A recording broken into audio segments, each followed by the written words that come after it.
Let's do the 60-second savings challenge. Step 1, download Rocket Money. Step 2, link your accounts and see every subscription you're paying for. Tap one you don't use and cancel it. That's money back every month. Step 3, create a financial goal. $50 every paycheck, or let the app automatically move small amounts of cash when you can afford it. In a week, you'll forget you set it up. In a month, you'll see real dollars piling up. In a year, you'll be shocked at how much money you've saved. Bonus challenge, upload an internet or phone bill and let Rocket Money try to lower it. You only pay if they find you savings. On average, Rocket Money members can save up to $740 a year when using all the app's premium features. Users love the app with over 186,000 five-star ratings. Make saving money the resolution you actually keep. Start the 60-second savings challenge at rocketmoney.com/cancel. That's rocketmoney.com/cancel. rocketmoney.com/cancel. Let's do the 60-second savings challenge. Step 1, download Rocket Money. Step 2, link your accounts and see every subscription you're paying for. Tap one you don't use and cancel it. That's money back every month. Step 3, create a financial goal. $50 every paycheck, or let the app automatically move small amounts of cash when you can afford it. In a week, you'll forget you set it up. In a month, you'll see real dollars piling up. In a year, you'll be shocked at how much money you've saved. Bonus challenge. Upload an internet or phone bill and let Rocket Money try to lower it. You only pay if they find you savings. On average, Rocket Money members can save up to $740 a year when using all of the app's premium features. Users love the app with over 186,000 five-star ratings. Make saving money the resolution you actually keep. Start the 60-second savings challenge at rocketmoney.com/cancel. That's rocketmoney.com/cancel. rocketmoney.com/cancel. The number one resolution for people last year was to save more money, but nearly half gave up by February. Don't let that be you. Download Rocket Money to reach your financial goals this year. Track your spending, cut waste, and automate savings in one simple app. Rocket Money shows you all your expenses and categorizes them, so you know exactly where your money's going and where you're overspending. From there, the app cuts waste by canceling your unused subscriptions and lowering your bills. No customer service needed. With that money freed up, the app will automatically set some cash aside for your goals. Whether it's an emergency fund, paying off debt, or saving for vacation, Rocket Money's got you covered. Users love the app, with over 186,000 five-star ratings. And on average, users can save up to $740 a year when using all the app's premium features. Make saving money a priority this year. Go to rocketmoney.com/cancel to get started. That's rocketmoney.com/cancel. rocketmoney.com/cancel.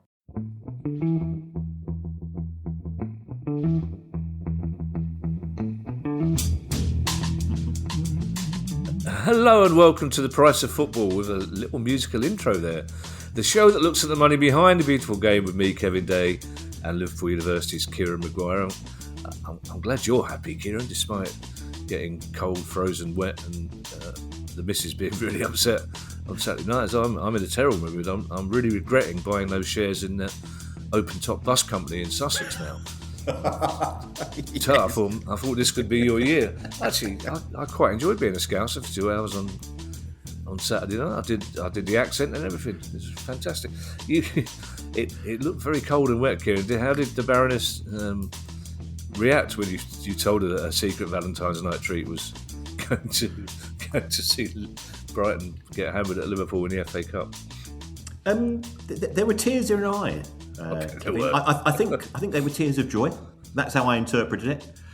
You sure they weren't raindrops, Kieran? Because it was pissing down. Yes.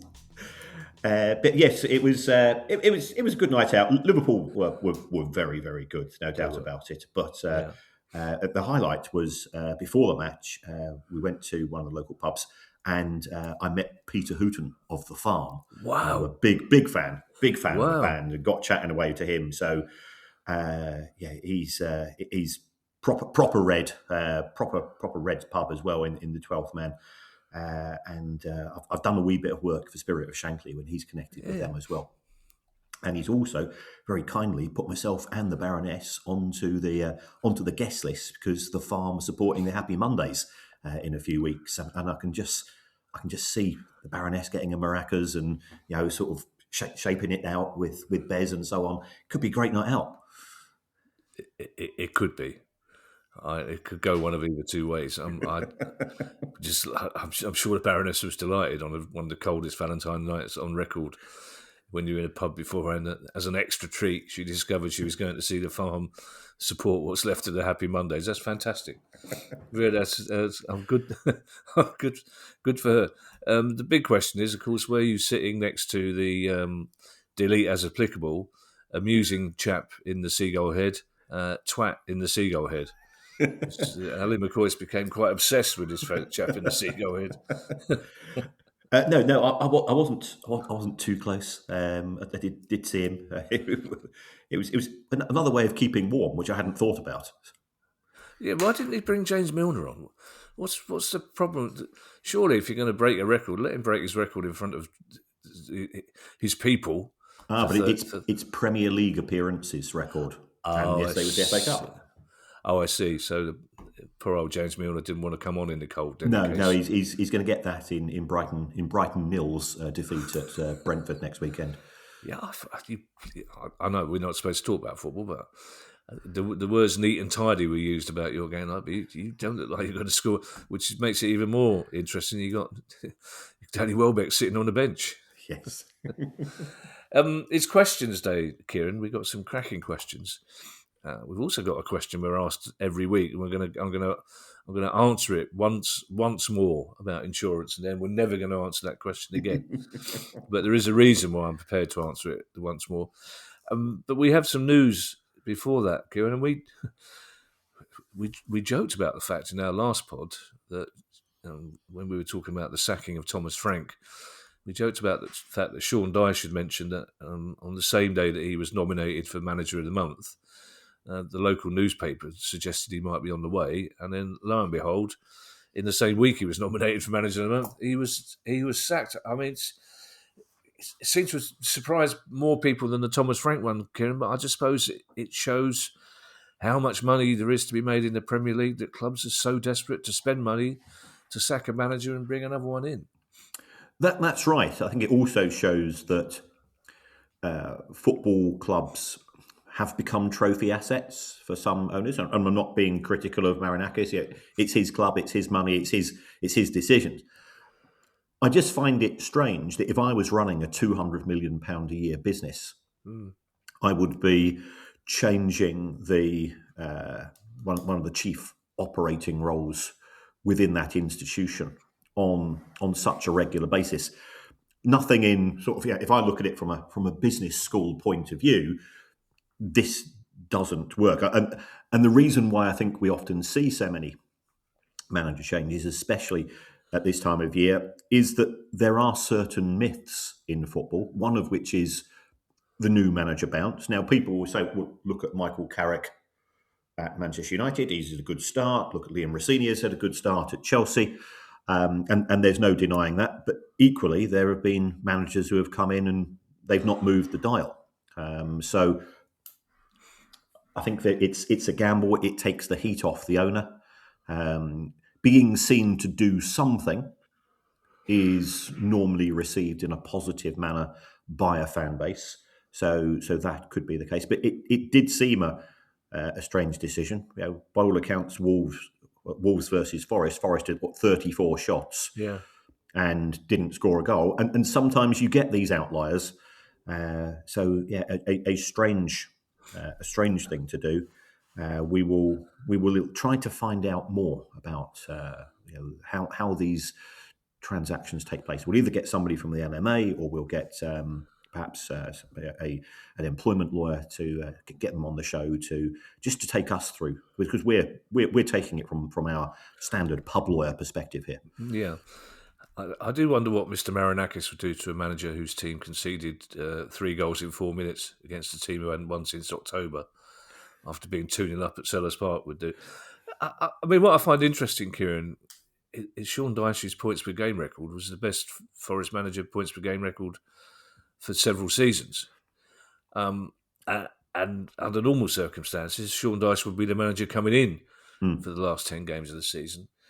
It's it's an odd one, but I think it's a good idea, Kieran, that we do get somebody in from the LMA or from a lawyer, because I think what we should reflect is that what a terrible world we live in. Every sacking is different, Yes. basically, and they tend to follow the same circumstances. The chances are that if Sean Dyche had gone into Man United and Chelsea, Forest have got a good squad. Man United and Chelsea have got better squads. So the chances are, if Sean Dyche went in to manage them, he'd get some decent results there as well. It's an odd one, but I suspect it won't be the last manager sacking we talk about this Absolutely. season. Yeah. If I was a Burnley fan, yes, I mean that's in the same way that us beating you and then losing to Burnley was absolutely typical Palace. Burnley getting their first win away from home at our place, and then losing at home to Mansfield in the cup.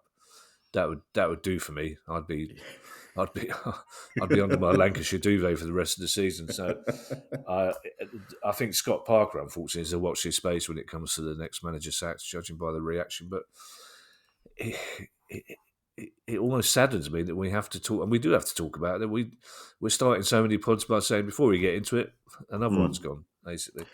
And if you take a look at if you take a look at the Deloitte money report, we've just had this, the 20 richest clubs in the world. Well, we are second week into February. 4 of the 10 richest football clubs on the planet have got rid of their managers. Wow. Chelsea, Spurs, Manchester United, Real Madrid. Yeah. Now that's bonkers. It is, but I'm glad you mentioned that, Kieran, because we had our Q&A the other night, which was always very well attended, which was lovely. Nice to see people. We had a shed load of questions, and we didn't get to this particular one because I'm still at a stage where an hour on a hard chair isn't good. So I bailed out for some painkillers and a well-earned glass of wine, I have to say, Kieran. Being funny on Zoom is difficult. But I think one of the questions was, because you mentioned the Deloitte 20 richest clubs, one of the questions was, is that based on income only? Yes, it is. So I'm always a bit sceptical about it. It's very well presented that they do get the information earlier than we do, because clubs will reveal information to Deloitte before it goes out on Companies House. So I think it is beneficial, but they're not necessarily the 20 most profitable clubs in European football, or indeed world football. And again, it goes back to that glib, slightly smart-ass, smug saying that people in the world of finance repeat like a mantra: revenue is vanity and profit is sanity. You look at those 10 clubs that were in that money list, and I think 8 of them were losing money. Wow, okay, that's interesting. Charlie Baxter has our first question, and it's a very interesting one, and it's a sort I love when it seems obvious, but it's never occurred to me to ask before myself. And Charlie Baxter says, I have a question about transfer paperwork. Sometimes when the player transfers is delayed, we're told, normally by Sky, that paperwork is the reason for the delay. What might be the reasons for a player's transfer paperwork to be more complex and take longer? And I'm guessing, do they still have fax machines like they did a couple of seasons? There's no actual paper involved in this paperwork, is there? That's right. That's right. I think they have just about moved on to email, but wasn't it David De Gea? Or David De Gea? David De Gea, He was supposed to be moving from Manchester United to one of the clubs in Spain, and that fell through due to a malfunctioning fax machine. But I've done a little bit of background on this, and I think I've got a sort of variety of potential paperwork-related issues. First of all, if it's an international transfer, so you're going from one football association to another, you need something called an international transfer certificate. So if it's going from the Premier League to La Liga, the English FA would have to submit it, and it would have to be received by La Liga, or the Spanish football authorities. There could be issues in terms of translation. What has happened if you're going from Azerbaijan to Belgium? How many Azerbaijani speakers are there in the Belgian FA, for example. So there can be complications here, and as anybody that's ever used Google Translate will know, it's not the most reliable of tools. It's getting better, has to be said. It's okay for us, Kevin, because we've used Babbel. Indeed, one of our sponsors on many an occasion. So we're open to offers for these things. If it's somebody coming to England and indeed Scotland as well, we now have the GBE, the governing body endorsement, which is a points-based system when it comes to allowing professional footballers to play in the UK. So it could be that the acquiring club has to, again, present and document the paperwork before that's given approval, and that will have to be approved by the Home Office as well. That could be rejected, so that can add to the equation. And there's quite a few factors. It's sort of the FIFA ranking of the club of the country where the player's being signed from. Does this player have any international caps? How much is that player's salary? It's actually quite a lengthy document, and fully understandable. We don't want the Premier League being colonised, do we? by players from overseas. That would be when Solobsky scored that absolutely magnificent goal at Anfield last night, and it was a pearl. That was my first thought. Somebody local doing it. Then, thirdly, we come to the contract itself. So, especially towards the end of the window, you could be in broad agreement, but wages and bonuses probably would have been agreed. Perhaps there could be an issue with regards to a release clause, because a player comes into the country, doesn't necessarily want to stay there for the rest of the year, the rest of their career, doesn't want to be priced out of a move. So release clauses, what's the position with image rights and taxation? What are the payment terms? Just because you've signed a player for 50 million, as we know, most deals these days are on credit. So you'd have to say how much of that is being paid immediately and so on. So that you've got contract details, that can be part of the paperwork. Every player has to have a medical certificate. That's mandatory. So that has to be signed off by the doctor. Perhaps the doctor's disappeared. That has to be approved potentially for insurance purposes. So all of these things. And then finally, you've got the player's registration document itself. And I think this is the area where sort of you and I would have perceived the sort of the transfer delay paperwork. It's formally filing it with the Football Association, but B, either the Premier League or the National League or the EFL or the SPFL, wherever that player is going to end up playing. So it has to be filed with two organisations. So there's a lot of moving parts, and there are actually an awful lot of documents. And if just one of those documents fails to be presented, that could mean that the player is unable to play until that's been resolved. Some of the more stubborn Flemish members of the Belgian FA, Kieran, won't learn French, let alone Azerbaijani. And I believe Palace are preparing to step up to fax.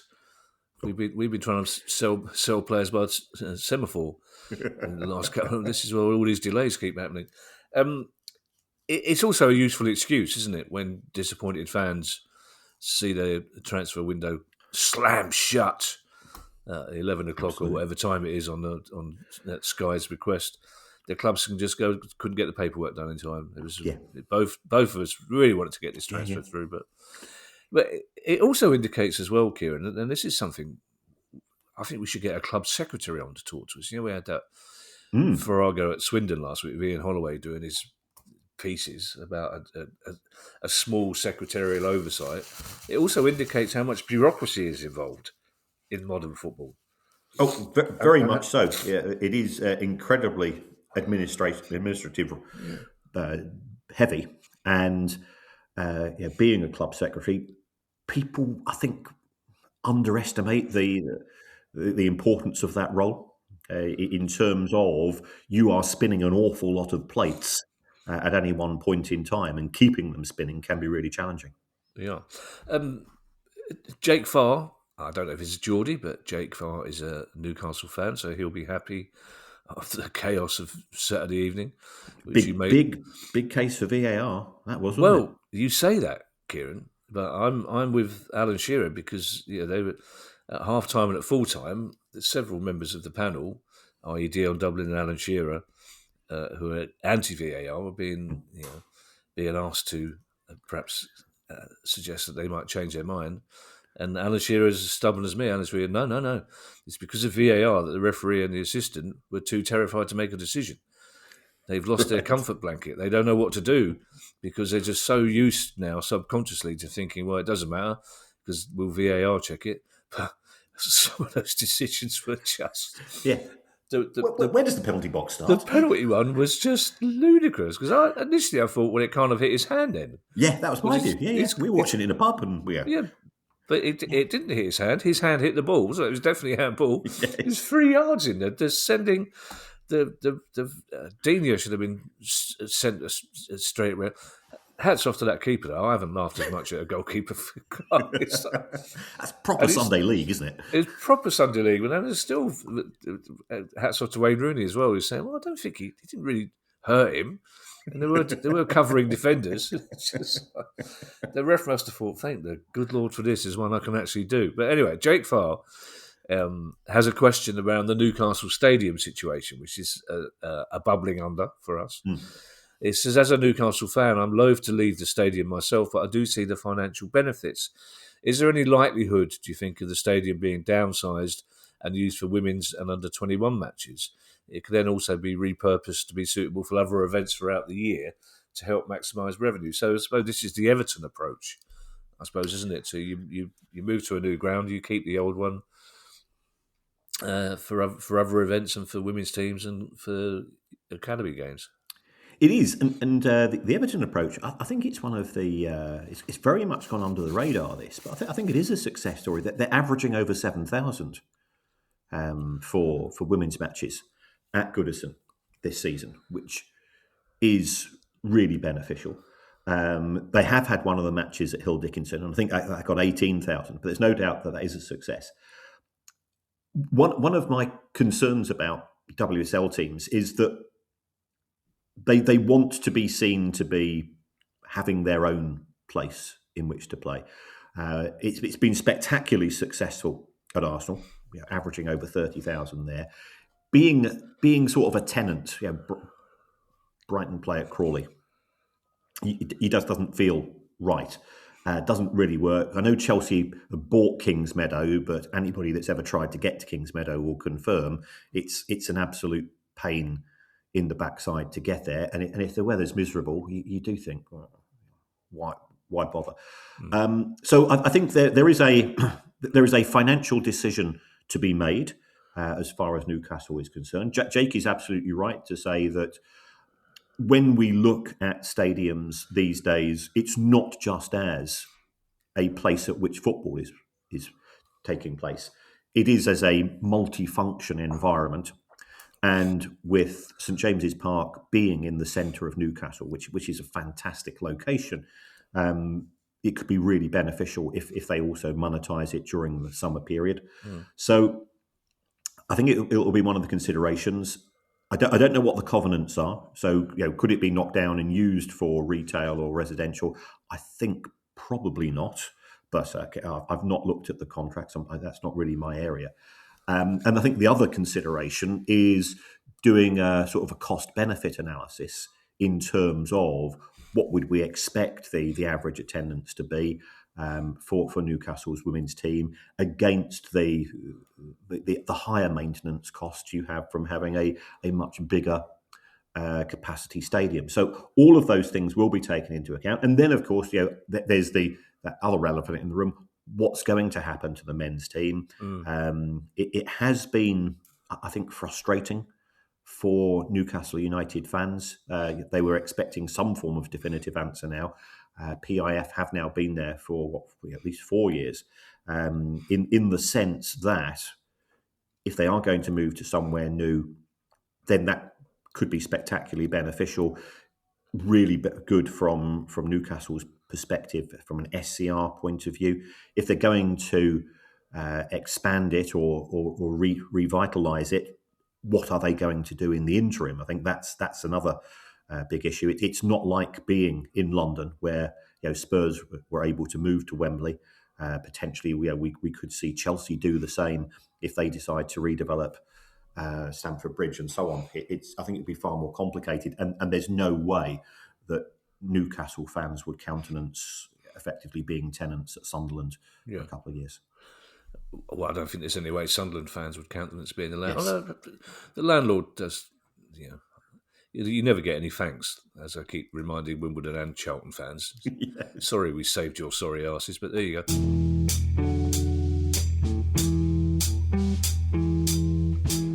You didn't start a business just to keep the lights on. You're here to sell more today than yesterday. You're here to win. Lucky for you, Shopify built the best converting checkout on the planet. Like the just one tapping, ridiculously fast acting, sky-high sales stacking, champion of checkouts. That's the good stuff right there. So if your business is in it to win it, win with Shopify. Start your free trial today at shopify.com/win. Hey, it's Sterling K. Brown from the Hulu original series Paradise. The next chapter begins as Xavier's search for his wife takes him above ground, and what he finds will change everything. It was never just about the bunker. Tune in and discover the truth lies outside.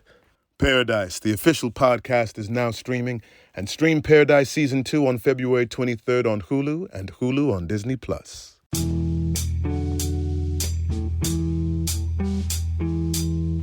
There is an interesting existential question for Newcastle fans here and for the club as a fact.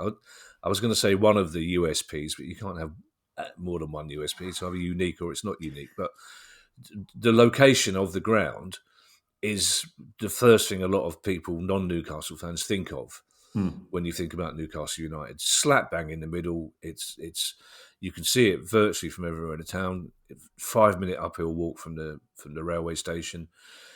If you move it 10, 15 miles out of town, that's going to change, isn't it? I mean, and I sometimes wonder whether the long-term financial benefit is actually worth that in a sense. And you do wonder whether, I'd be interested in your opinion as to how many Newcastle fans, I don't know what their waiting list for season tickets is, but do they need 10,000 more seats, 20,000 more seats? And the other problem is as well, if you're trying to attract those overseas fans we hear so much about, who are coming to spend £200 in the club shop, they're less likely to do that if they arrive at Newcastle Station, and it's still going to take them an hour to get to the ground. Yes. From what I've heard, the site which has been identified is not 10 to 15 miles away. I mean, okay. I was at Anfield the other night, and it was a 50-minute walk back into the city centre, and plenty of people do it. And getting there is okay on bus. Getting a bus on the way back home is just a bit of a non-starter. It's especially with a 60,000 capacity stadium. So they've got to keep it pretty close within sort of the Newcastle boundaries. I agree with you. I don't think a big out of town, a big distance out of town would work for a variety of reasons. It's not part of fan culture here as well, in terms of there would have to be some public transport links. Whereas in the United States, they're used to driving because they tend to have the greater land assets anyway. And parking up 2 or 3 hours before the sporting event is deemed to be part and parcel of being a fan there. So it's different, and I think they would struggle to get that past the fans. Now, let me get this straight, Kieran. That's my phone ringing then. I will predict it wasn't my agent, mainly because it's Sunday morning. We're recording this on Sunday morning, which is why you being knocked out of the FA Cup Well done for lasting around longer than we did. But I just want to get this straight, Kieran. You mentioned this 50-minute walk from Anfield to your flat last night. Mm-hmm. So the Baroness's Valentine's night treat, which was a surprise trip to see Brighton in the FA Cup at Liverpool, which began in a rammed pub having a drink with Pete Hooton from the farm, ended after a 3-0 defeat with a 50-minute walk home in a really, really cold night. And you indicate to me that she's not perhaps as happy as you thought she might be? Well, I don't know. She didn't say very much.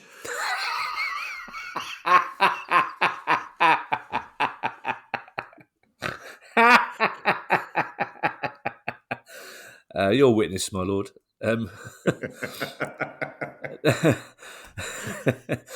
Our next question is the one that I'm willing to ask for the last time. It's from Eric Haberfield, and it's about something that seems to bother our listeners quite a lot. And Eric says, do clubs carry insurance on the players to cover wages if a player is injured? If not, is there anything to protect the clubs if a player is injured while on duty with their national team? Now, the reason I'm happy to ask Eric Haberfield's question again for one last time, because it is an area that we have covered, is that you know a lot of my Palace mates, and you know most of them are genial, cheerful. There's one I don't think you've met yet. I won't name him. Everyone knows who he is. He's the most miserable. He's so down. Eeyore would say, lighten up, mate. You're ruining this day in the field for me. It's like everything is wrong. Everything is bad. Steve Parish can't do right for doing wrong. It's just that he's convinced. I mean, it took us a while. He was talking about big clubs having to play small clubs, and it took him a while before he realised we were the big club in question that he was talking about. But he's convinced that UEFA should insure big clubs, because when they go to Europe to play little clubs, you might have part-time players or not very good players. Our players are more likely to get injured. Right. We did point out that Macclesfield didn't have to injure any of our players to knock us out of the FA Cup, nor indeed did Larnaca when they came and beat us at Selhurst Park. But he's got this thing in his head. You have to knock it out of him, which we might eventually do. But it's the insurance. It is one of those things, along with VAR and amortisation, that football fans are always worried about. What happens if one of our players get injured? Who's insured? Is he insured? Is the club insured? Is the league insured? Who is it? There is football player insurance, which clubs can opt to take out. I did speak to somebody from a club a couple of years ago. I think there is sort of a generic Premier League player insurance policy, but it was described to me as not really being worth the paper it's printed on. It's right. It might cover you for say £500,000. You can take out a dedicated policy, but the premiums are very, very high, and the get-out clauses are very, very comprehensive. So, insurance companies are there to make money, and that's the nature of insurance, and I'm not going to criticise that. So, and those premiums, they can be very high. If you sign a player with an injury record, it's quite frightening. Yeah, it's a bit like a 17-year-old professional footballer getting their first car, and it's a Ferrari. Probably going to cost you as much as the Ferrari. Yeah. So many clubs, they effectively self-insure. They say, right, we're not going to pay out the insurance premium, but we're going to set aside so much money each month, and ideally, that's what I do with Finley. So I've pet insurance is sky high. So I've actually got, being the nerd that I am, when we got him, which was 11 years ago, I put £30 a month into a separate little account. Yeah. And if it needs to be paid out at some time, then I've got that as a backup. And that's what insurance is. It's a risk assessment. So that's the position as far as the individual clubs are concerned. Just going on to Eric's comments in terms of international issues. Both FIFA and UEFA do have pots of money. First of all, if we take a look at the World Cup, FIFA have they've got two things. First of all, they've got what we refer to as a club benefits program. And this is a compensation, because what FIFA are effectively saying is that your employee is being used to make money for FIFA during the Club World Cup, and that pays out really good rates. And it's a flat rate as well. It's per player per day, and I think it kicks in 7 or 14 days before the tournament starts, because players go away to sort of the training camps, and it sort of finishes 3 or 4 days after that country is eliminated from the World Cup. And in 2022, that paid out £209 million. So $200 million. Right. And it worked out as around about $10,000 a day, which is less than average perhaps for a Premier League player. But if you are playing in say the Belgian Jupiter Pro League, or if you are playing in Cape Verde,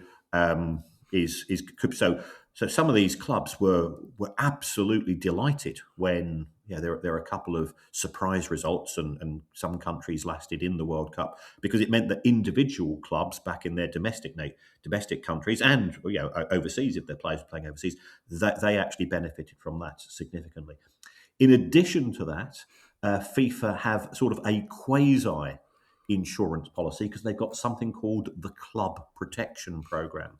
And this means that should a player be injured whilst on international duty during the FIFA World Cup, that pays up to £7.5 million per injury. So $7.5 million per injury. Yeah. But it only kicks in if the player is unable to play for 28 days.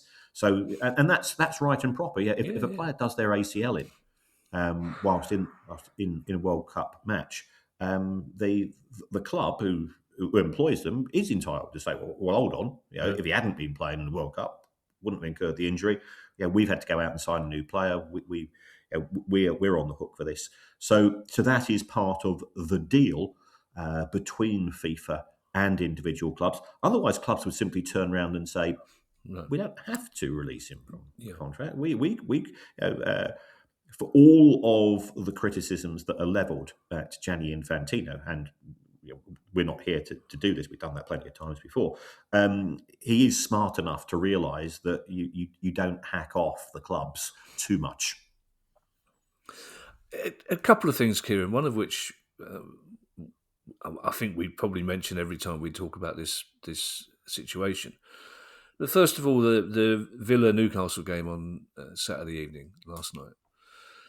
Ross Barkley started for Villa. I think his first game in 13 months. And Danny Murphy was talking about what a brilliant player he was, but how he's been plagued by injury. He's probably missed 3 whole years across 10 years through injury.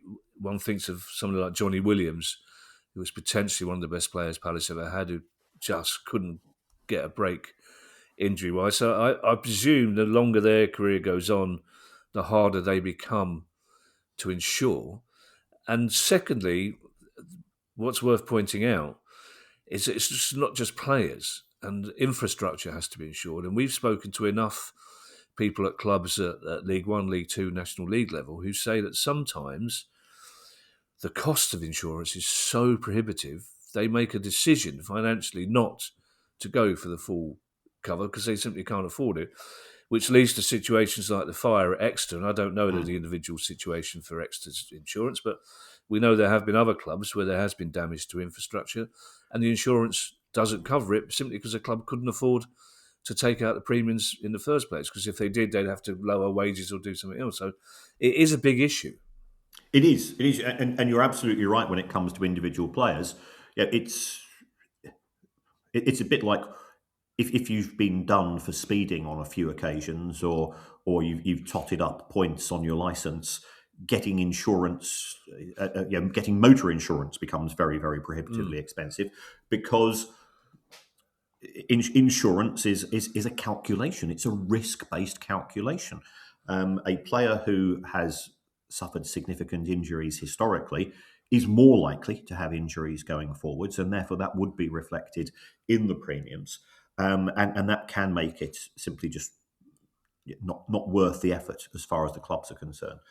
When it comes to the real estate of the club, you're absolutely right. It is frightening when you hear that some clubs don't take out the policies, but it's a choice. Do we pay the wages this month, or do we pay the insurance? I'm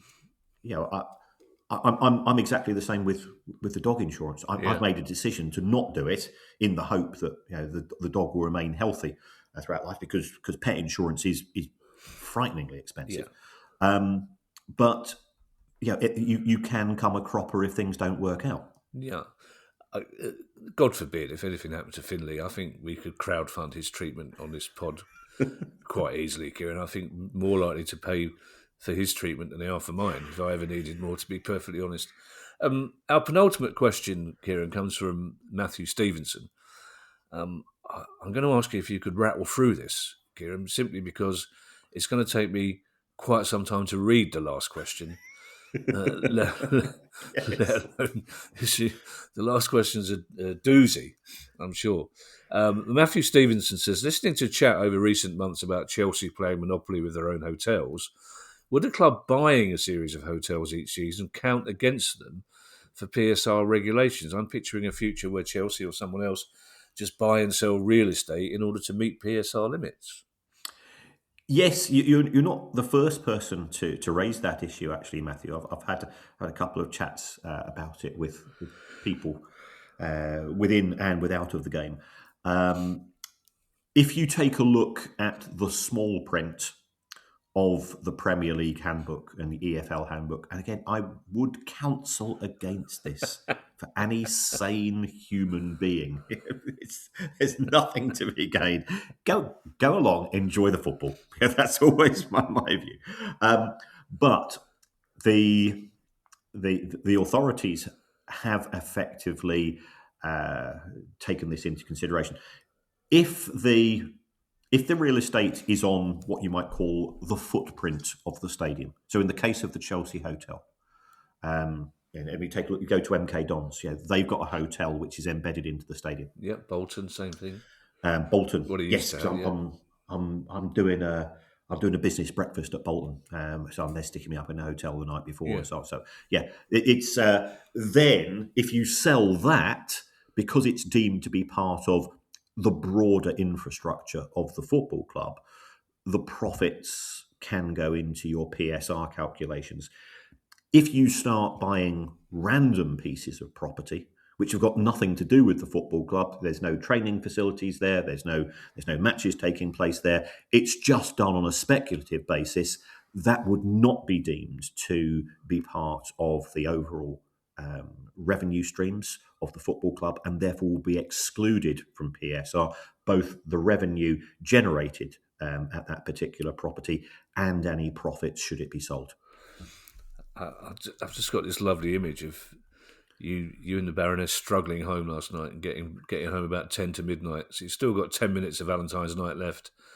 And the Baroness says, would you pour me a glass of champagne? And you go, I've just got to check something in the Premier League handbook. Because we're recording tomorrow. Just won't be a moment. Oh, it's 1:10.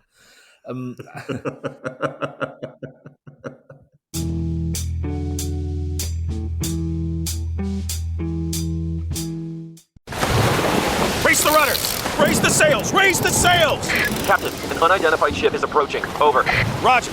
Wait, is that an enterprise sales solution? Reach sales professionals, not professional sailors. With LinkedIn ads, you can target the right people by industry, job title, and more. Start converting your B2B audience today. Spend $250 on your first campaign and get a free $250 credit for the next one.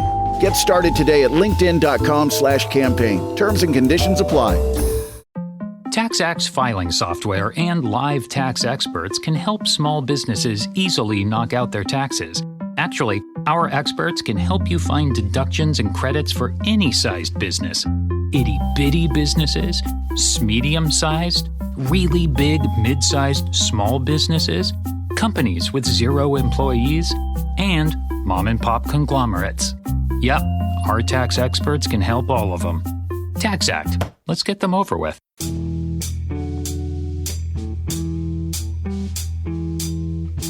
Our last question comes from Alistair Bassett. And Alistair Bassett's question is this. I've been through it. I normally I've been through it, yes. Well, normally I'm quite good at précising things, but to be fair, I couldn't find a way of précising this question. So let's just take a deep breath and get in there. So Alistair Bassett says, my question is in relation to add-ons and how they work for amortization and PSR purposes. Now, we all know that if Club A sells a player to Club B for, say, £10 million on a 5-year contract, Club A would add the £10 million to their accounts for the current financial year, and Club B would amortise the £10 million over 5 years of accounts at £2 million a year. So far, so good. But say that the player had £5 million in add-ons in their contract, and that 2 years down the line, those add-ons have been met. So Club B now owed Club A a further £5 million. Okay. So the conditions for the add-on have been met. So they owe him a further £5 million. He's scored his 20 goals. He's kept them up, whatever. So regarding the PSR of Club A, would that further £5 million be added to the current year's accounts and PSR limit, or backdated to when the initial transfer took place? Regarding the amortisation of Club B, would that further £5 million be amortised over the player's initial 5-year contract, or amortised over the remaining 3 years of the contract? Right. Okay. Let's look at this from the perspective of both clubs. If I sell a player, Kieran, let's look at it from the perspective of an idiot. Right. So my perspective, that's going to be much easier. So just keep it as simple as you can, and right, while we go through Club A and Club B. Club A is the selling club. Yep. Sells the player for 10 million. Let's say that that's an academy player to make life a little bit easier for ourselves. Okay. So we got 10 million profit. When the condition could be that they played 40 games, or they've got an international cap, or what doesn't matter, or the club's been pro, it doesn't matter. But there's a condition which then triggers a further £5 million payment. That £5 million is recognised in the year in which the condition is satisfied. So it is linked to the trigger, and you would book that £5 million profit. And indeed, I was talking to a club about 10 days ago. We were going through the numbers, and I was just saying, "What's that number?" And he said, "Oh, we sold him 2 years ago." Blah, blah, blah. So from the selling point of the club, it is very, very clear. As far as the buying club is concerned, my view is that it should be amortised over the remaining 3 years of the contract. However, other views are available. I think this formed part of the Leicester case as well, right? That recently resulted in a points deduction, where I think Leicester had changed their accounting policy such that they spread additional payments over the remainder of the contract, whereas perhaps historically they might have shown them immediately. So I don't think that there's a hard and fast answer as far as the buying club is concerned, which means that there is potentially some wriggle room when it comes to PSR/SCR. I think this is an area, however, which I might chase up the Premier League. We seem to be on slightly better terms at present. Just to try to get some clarification on this. But I think it's an important issue that Alistair makes, because it could mean the difference between a PSR breach or PSR compliance. Yeah. What do we have to call it? SQ? SCR. SCR. Yes. I've only just got used to calling it PSR. Yes. SCR. Okay. I'll come back to that last thing, the compliance, in a moment. Why are we on better terms with the Premier League? What we are? Obviously, it's nothing I've done. Because I think there was a view held at some sections of people at the Premier League, and this has never been the case as far as I'm concerned, that we were just making mischief for the sake of making mischief. And I've always said, my view, I'm a teacher, being objective, I grade things for a living. And I always say that if you do something good, I'll give you a good grade. If you do something bad, I'll give you a bad grade. Well, I have praised the Premier League and in some of the things that they've done recently because I think it's the things that they've done have been appropriate. Yeah. So I don't have a dog in the fight. Right. Have I been known to make mischief? Yes, but only from a terrace humour point of view. I'm just thinking how easy it would be for me to undo all your good work. If I just start making snide comments about the Premier League for no reason, I wouldn't do that. So in terms of compliance, when you're talking about selling, it's the selling club, who get the add-on. So say it's his 40 appearances, they get the add-on. Is that in within the financial year or the calendar year?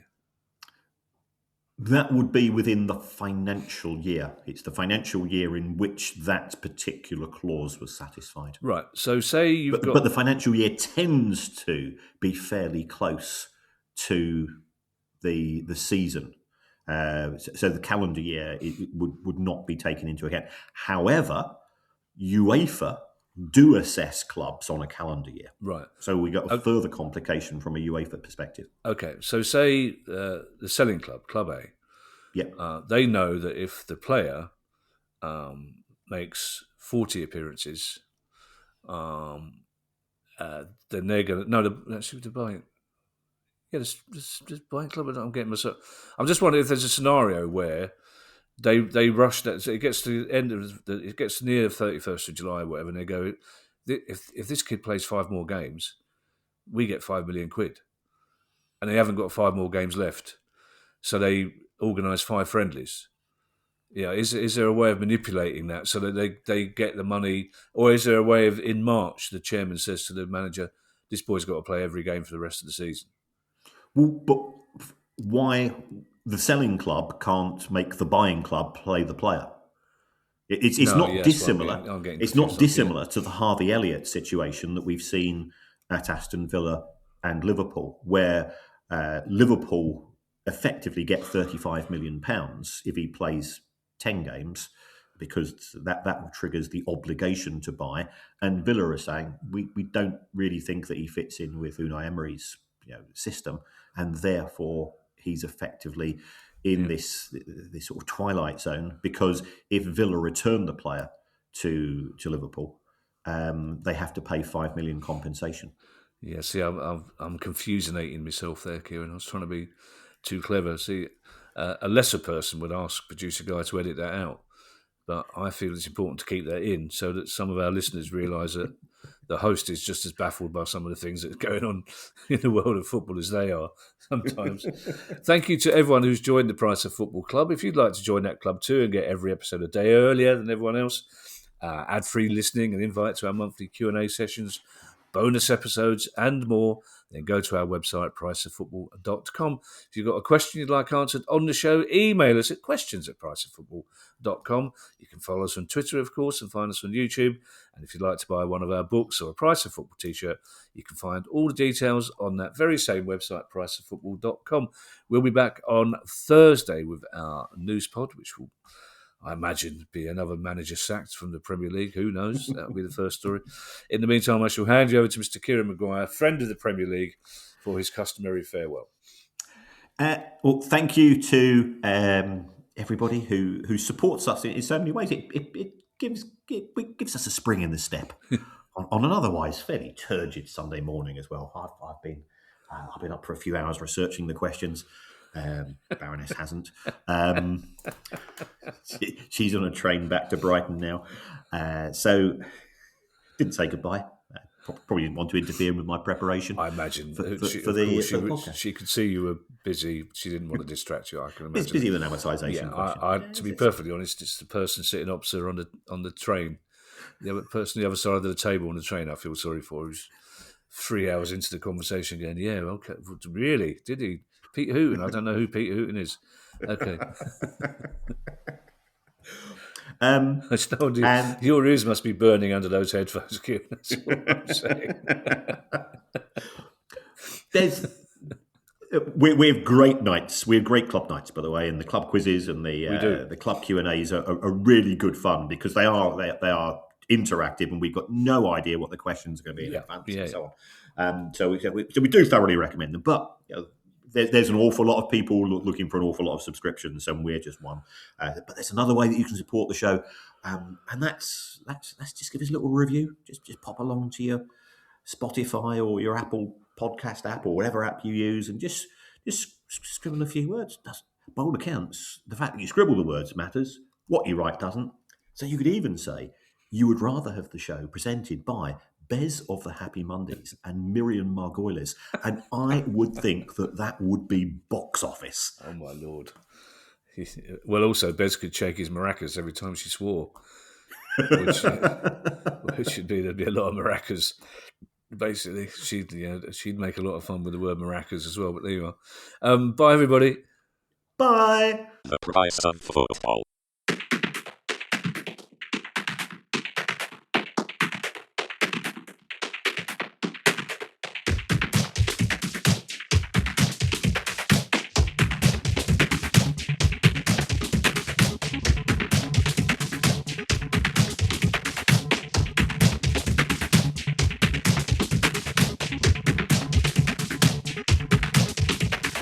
The price of football.